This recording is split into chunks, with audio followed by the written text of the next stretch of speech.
Grave. Ce sera tout pour cette fois.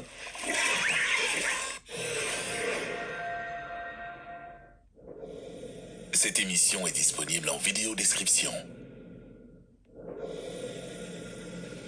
La présentation qui suit s'adresse à un auditoire de 13 ans et plus.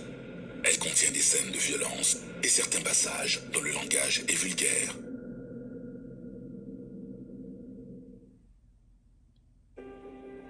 Quebec movie from 2023, released by Spear Films, released under Spear Media. And I did do the intro to the behind-the-scenes documentary of this film, which was Le Plongeur, Le Jeu de... I forgot what it was called. But it was, I do know the English translation. It was, what was it? The Dishwasher, from the book to the screen. As this movie is based off of the book of the same name.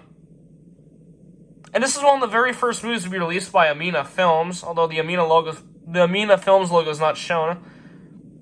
And that documentary received an 8+ rating on Stupid.com, in which I got that rare violence at certain passages, language is vulgar viewer advisory from. Well, on here it's 13+. So yeah.